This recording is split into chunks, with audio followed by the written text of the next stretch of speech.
Welcome back, Shalligators. Well, there's some drama in the Kardashian universe. When is there not? Because Larsa Pippen, Kim Kardashian's basically excommunicated best friend, was spotted hanging out with Scott Disick. Is this a betrayal? Is this a course to a reconciliation?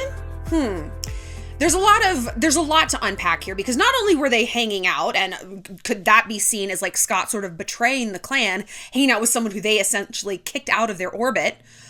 This happened on the day that Kim filed for divorce. Was that some sort of extra sign? Did that make this worse? Did that make it better? I've got my theories. We're going to break it all down. And most importantly, we're going to talk about what we can get from this. Picking sides. Whether that's your friends in a fight, and oh my gosh, do you try to stay neutral? Do you try to pick a side? When you break up with someone and actually you kind of want to stay friends with some of their friends, or vice versa. You end a relationship, your relationship ends, and your ex is still hitting up your girlfriends. What to do, how to know what to do, and most importantly, like, when does neutrality, hey, I don't really want to get involved, when does that tip into betrayal, and how you can deal with it? I'm going to tilt this camera down. Does that seem better? Oh, look, you can see so much more of me now. But before we get started, just want to remind you to follow me on Instagram at shallonxo. I put this question out in my stories. I always let you guys weigh in and suggest topics. This is the overwhelming one. Also, be sure to follow me on Flaze. It's our uncensored, ad-free platform. You guys, I'm going to be sharing a really personal story time. So many of you guys have asked me, how do I get over a hurt locker? Like, especially in lockdown. Hurt locker is like the ex you can't forget, right? The one that you just imprint on and you're like, I will love him forever. Well, when I was in Miami, I saw my hurt locker. I mean, he wasn't even a person. He was a god to me. He wasn't even a god. He was a drug. That boy was a drug. And my whole life is now different. It is. I'm going to be doing a video on it on Flaze this weekend, so head on over there and check it out. Also, if you want a video shout out for a friend, a pep talk, head over to Cameo. Okay, let's talk Larsa and Scott. So these people were in Miami when I was. Guys, back off, like, get off my dick. They were at Carpaccio. I was actually like down the street at the same time, which is so funny. But Scott was with Larsa Pippen. Scott was with his girlfriend, keyword on girl, because she is just barely legal, Amelia Hamlin, who,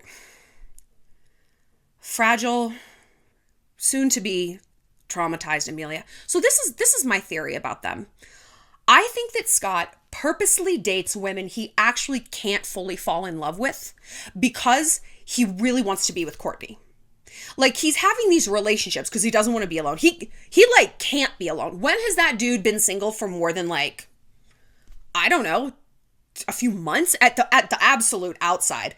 Remember when he was in Cannes, like, for the film festival, and he was literally like flying in new girls like every 3 days. Like, he couldn't even be alone there. It was just whatever. But I don't think he ever picks girls he can actually like truly build a life with, because I think he's holding out for Courtney. Now, maybe I'm speaking through my own filter. Maybe that's why I date younger dudes too. I mean, they're not 19. And they're, yeah. But it's like, I don't particularly want to settle down, so I'm maybe going to pick people who aren't going to make me, who aren't going to be like, when are we having a baby? It's like, oh, when are you having a baby? Get out of my face. Same with these girls. Like, a 19-year-old is probably not like jonesing for a kid. And if she is, all he has to do is bring his 3 children along. So I was just thinking about that the other day. I was like, I wouldn't be surprised if that's sort of like what's going on behind the psyche. They were also with Jonathan Cheban. Don't even get me fucking started on Jonathan Cheban. Don't even get me fucking started on him. He is one of the rudest people I've ever met. Not one of the rudest celebrities, because he's celebrity. He is one of the rudest people. I've been to events. I've literally interviewed Oprah, okay? I've met President Clinton. It's like, and I have never seen the hubris, just the fucking sheer set of balls on someone that I have on him. The rudeness to everyone, from the waiters to the coat check to the reporters. I'm just like, literally, who do you think you are? Do you want me to answer? You think you're Kim Kardashian. You're not. I have ridden on a plane. It doesn't make me a plane. Okay? I pet my dog. It doesn't make me a dog. No matter how close you think you are to something, you are not actually that thing. Anyway, I digress. So this bizarre melange of people all went to lunch. And the internet like went wild. Because like I said, this is the day that Kim finally filed for divorce for Kanye West. I feel so, poor Kimmy. Poor Kimmy. She's just endured so much. And like, I hate it when people shit on Kim because like, do you understand how often people come against her? Like the things people say about her? And when does she ever clap back? She did with her daughter's painting. Why does anyone care if that 7-year-old painted that thing? Literally move on with your life. Who cares? I bet she did. I don't know, man. Who cares? But like Kim always takes the high road. She really does. I mean, more than I do. You know, like I look up to her in a big way about how to just like carry yourself with a lot of grace and just keep moving through life with purpose. I feel sorry for her, but I'm happy that she's extricating herself from a marriage that clearly wasn't working. But prior to extricating herself from that marriage, she extricated herself from her friendship with Larsa.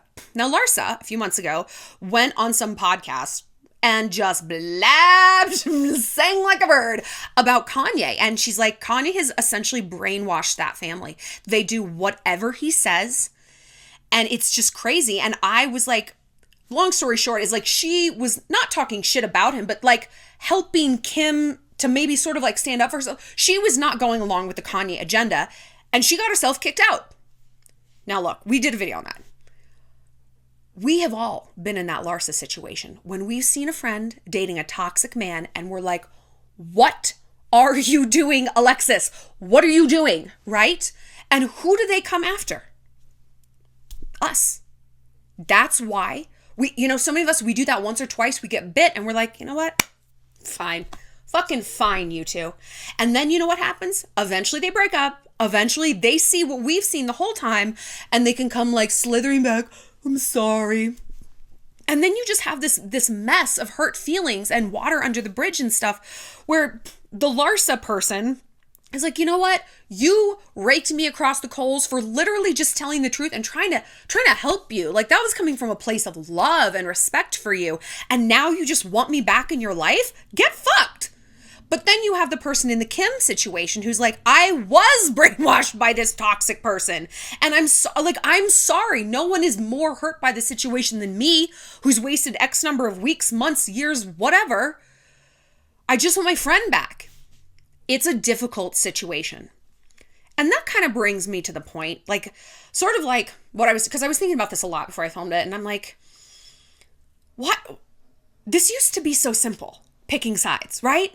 Because our historic history with like this situation of picking sides, we were children. We were literally children. Kristen's mean to you on the playground. We don't like her. It was very black and white, right? But as we got older, social relationships deepen, our cognition deepens, our social needs and inclusions deepen, and our need for social inclusion peaks in adolescence. And that's when things start going left, right? Where it's like, well, yeah, James was like not a great boyfriend, but he is like the lacrosse captain and he like throws the great parties. So like, do I really have to like not go to those parties like forever? Or like, okay, like Alexis and Alicia like don't get along, but they've never done anything to me. So like, I'm just never going to hang out with Alicia again. And then I have to basically start a fight with her. Maybe you were mean to Alexis, so we're done. And then I look petty and crazy, and now I only have one friend. It gets complicated, right? And so it's okay to step back and acknowledge like these situations are very complicated. And there honestly isn't a one-size-fits-all answer. And you know, I love a one-size-fits-all answer. Who doesn't? One road, no one gets lost, right? I have a lot of very like streamlined directives. Don't text him first. Don't chase. Don't pay for the date. Stuff like that. Things with friends, it gets a little hinkier. Because like I said, they're complicated. How I tend to like live my life is like, I don't know. There's a lot of duality. I've said before, my definition of friendship is loyalty. It's loyalty. My enemies are your enemies, right? And that better go on forever because you know what? Yours are mine. You hate that person. I fucking hate him too. But again, that's very black and white and it's easy to say and it's much, much harder to execute. My friends here in Montana were actually kind of going through this. Like, it's funny coming into these groups of friends where there's so many dynamics already set, and I'm like, hi, I'm new here. Like, I'm just this like wild card, you know? But that, my neutrality, my fresh slateness has really helped me make friends, because people are like, oh, like I can kind of start over with Shallon. I'm going to do a whole other, like an update video on like making friends in Montana, because if you want to know more about how I made friends in Montana, go to my story times playlist. It talks all about it. But yeah, there's a situation where like there's this one girl and some of her friends hate her and some of her friends like her. I've like met her once. So I have like, I'm super neutral. I'm like very Switzerland in this. And the friends who like her are like, hey, we told like the crowd who hates her, it's like, we like her. We're going to hang out with her. That's just tough shit for you. And I'm like, yeah, but the reason those other girls hate her is because she's like done things to them. It's not just like a personality differential, because that happened. Friendships are Venn diagrams, right? Like things that overlap. And you and your best friend overlap a lot, but you and like her other best friends from like kindergarten might not overlap as much. And so the further out you go, the less overlap there's going to be, until inevitably there's two people who are like, we don't like each other. I'm going on this bachelorette trip this summer, and like one of the girls, like, we don't like each other. I don't know. She might like me. I don't fucking like her. She's been super rude to me every single time I've interacted with her. I'm like, I don't like her. But I am not going to be like, I don't like you. I'm an adult. I can zip it up for a weekend.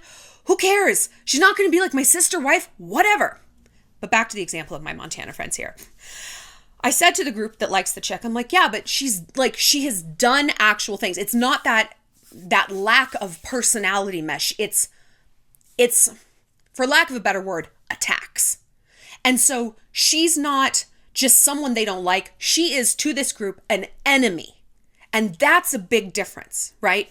If someone says to me, that is my enemy, that is a bitch who tried to take my man, my job, my dog, my peace, copied my hair color, whatever it is. If you can have like specific reasons, like, no, that person has come against me, they fired the first shot, then I'm like, okay, then fuck them. You know why I say that? Because if they'll do it to her, they'll do it to me. And I don't need to get involved with the person like that. I am not so naive to think that I am so special to shitty people. No, I'm not. Shitty people are equal opportunity shitty. You know, if this girl's chronically tried to fuck my friend's boyfriend and stuck her tongue in his ear at a party, which happened, she's gonna do it to me. Why would I be any different? So I'm like, okay, I don't want this person in my life either. Now look, there's a difference between being like, I don't fuck with you, and you fired the first shot, let me fire a bunch back. I don't do that. I don't have time for it. There's no money in it. It's pointless, right? I'm an adult. I can be like, look, I'm not going to go to dinner with her. If we go to drinks, I'm going to sit on the other end of the table so I don't have to talk to her. I'm not going to invite her over if I have a craft afternoon. I'm not going to tell her details about my life. I'm going to keep her very much at arm's length, right? And as an adult, as a mature person who doesn't need to engage in war every place she goes, that is enough for me. And usually people get the hint. Shallon doesn't like me. No, I don't. And maybe I would like you a little, but I'm not going to forget. A fool learns from his own mistakes. A wise man learns from the mistakes of others. So I'm going to observe what behaviors all of these people have engaged in, and I'm going to pick my sides accordingly. Because let's say my friend who's like, oh, I hate that girl, Danielle. It's like, okay, well, do you know why she's mean to you? Because you called her fat in her dress on her birthday. So therefore, the side I'm going to take might not be my friend's. And instead of being like, well, I'm on Danielle's side now, I'll be like, now I'm going to stay out of it. When I say, hey, you know what, I'm going to stay out of it, that for me is code for you're kind of in the wrong. You're kind of in the wrong. And, or I see so much value in this other person, and the trespasses that you think she has trespassed against you, you have had a big hand in. Okay? Like you have been the architect of your own misfortune for this. One thing I think that could be going on with Larsa and Scott is the Kanye frost is thawing. I agree with Larsa. That whole family was like under his spell. Have you noticed in the episodes, they're all wearing Yeezy or like the Pablo tour gear? All of them. Like there is one person in every single episode who is wearing something Kanye. Not good American, right? Not something from Kourtney's poosh, right? Whatever. It's like Kanye.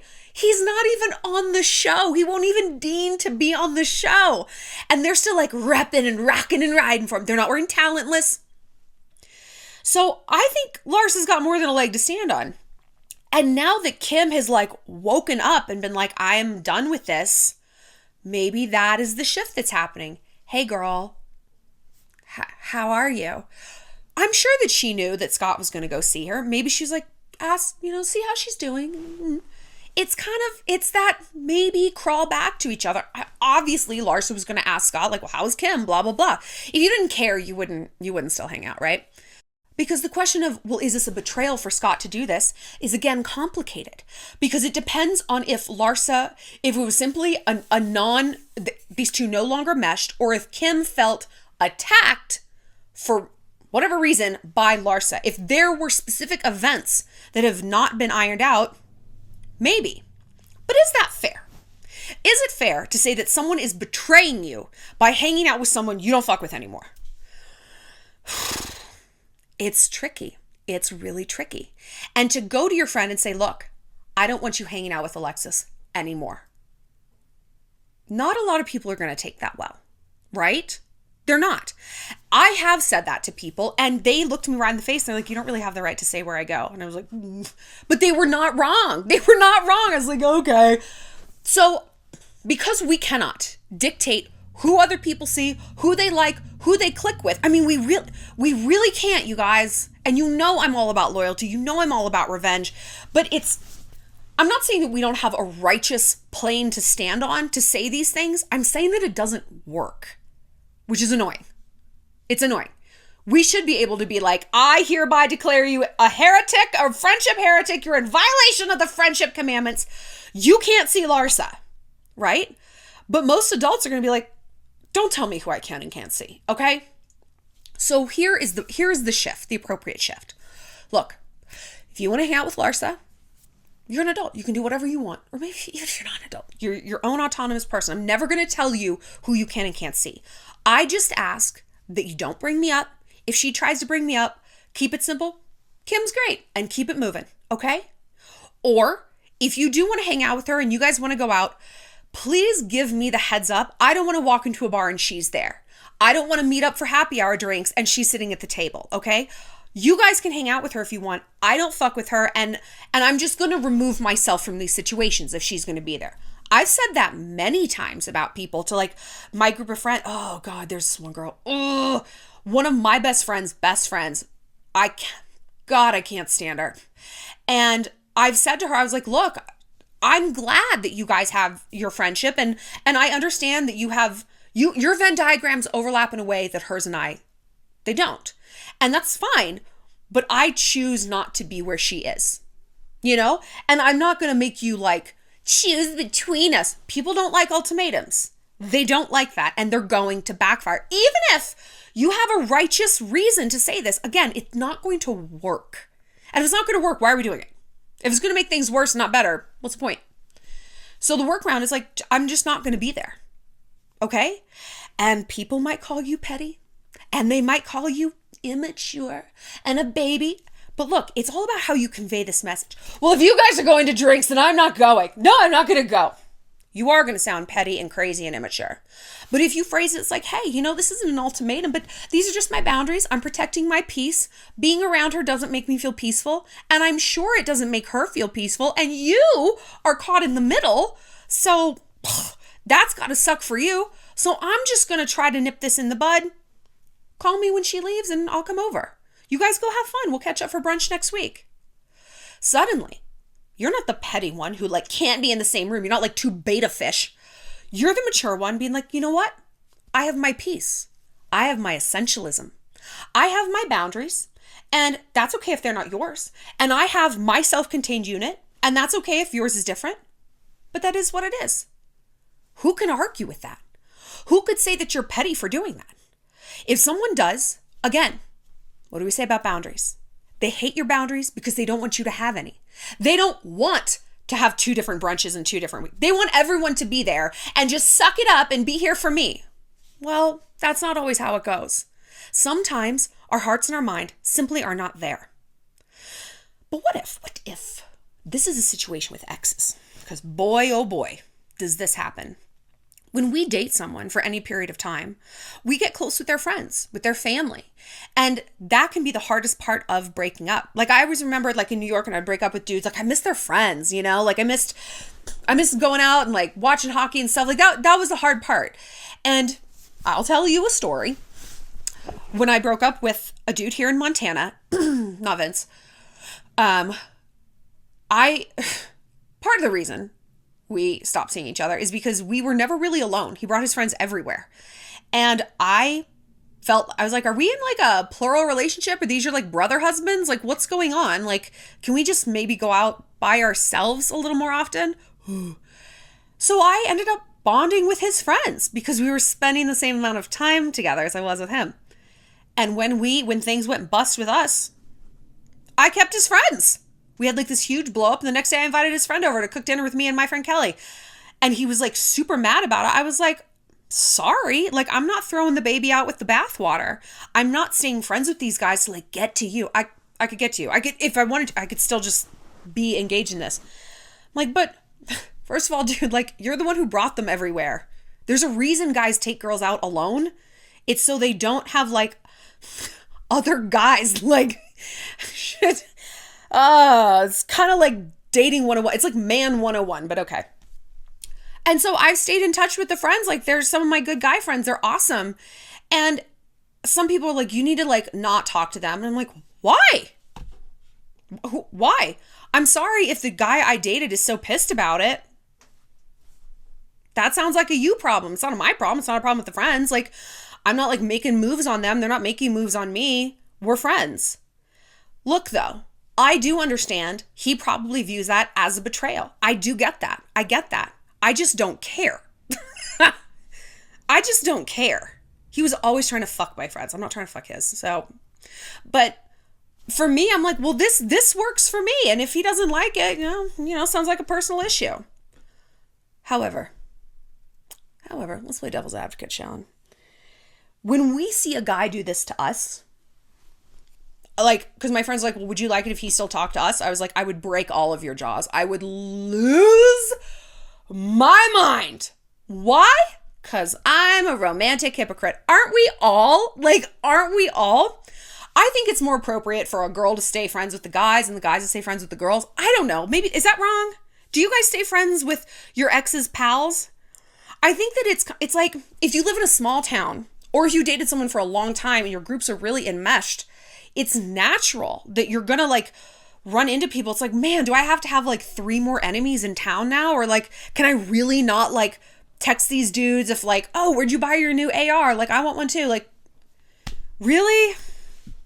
We can't do that? It seems immature.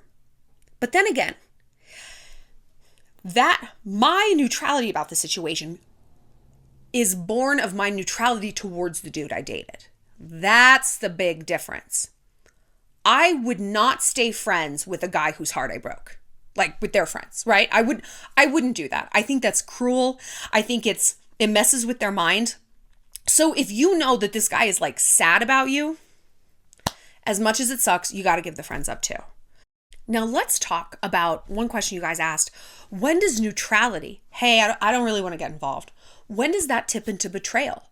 When someone's like, well, you need to get involved. This is a situation that now does require people to pick sides. We're getting divorced. You cannot keep talking to my ex-husband. And if you want to, then don't keep fucking talking to me. You know what he's putting me through with the custody. You know how bad this breakup is going. Why do you need to talk to him? Those are kind of valid questions, right? And maybe you haven't been in that situation in terms of divorce. Maybe that's like the grand example, but I'm sure that example resonates on some level with some sort of betrayal. So, the way to get past this is to understand that everyone has their different motivations for doing something. A lot of times you see it like a betrayal situation at work. I hate that chick from the design unit. Why did you have to go to coffee with her? I thought we were friends. I thought you were my work wife. Listen, all's fair in love and war, okay? And work is war. Also fair in like money-making things. You cannot begrudge someone their opportunity to get ahead, to forge professional alliances, to make their day-to-day job easier because you don't get along with someone. It's just not fair. And again, if you put that ultimatum out there, it's going to go badly for you. It's going to backfire. This other person is going to seem way more mature and zen by comparison than you being like, how dare you go to Panera with her and not me? That's going to put a lot of pressure on the relationship, and people don't want that. And if it's a social, interpersonal situation, I think it comes back to, is this a matter of I just don't like her? Or has this person truly done things? Have they told everyone you got railed out by the entire football team? That's a thing. Have they called your mother a fat, squatty bitch? One of my sorority sisters called my mother that. Not squatty, because she's quite tall. Called my mother a bitch. And I'm like, anyone who fucks with Cheryl does not fuck with me anymore. You got that? And I cut a lot of people off, and I feel absolutely fucking fine about it. Because the people who stayed with me, they're like, no one should talk about your mother that way. No one. For any reason whatsoever. My mother is an angel. So I was fine losing people. But if it's like, Kristen, I don't like her. Then you know what? There's got to be a modicum of acceptance. If we don't want people to hate our boundaries because they want to control us and have us be a possession, we can't do it either. It sucks, right? It sucks. Of course we want to be the puppet master and have everyone do what we want to do, but not have to do what anyone else wants us to do. I mean, obviously. That is not a healthy way to conduct ourselves in the world. It doesn't work for very long, and we're going to end up alone, and we don't want that. So step back, remove yourself from the situations that are making you crazy. If every Wednesday night, girls' night out at the wine bar, that bitch is going to be there, then don't go. Well, why should I not go? She should be the one. I get it. You can either be right or you can be happy. And when it comes to people and their own personal free will and who they want to hang around with, that really is the question. Do I want to be right and like grind this into the dirt and how dare you hang out with her? You know I hate her. Or do you want to be happy? You know what? Have fun at wine night. I'll see you guys on Thursday then. That is more peace than victory. Because the victory here really isn't one. It really isn't one.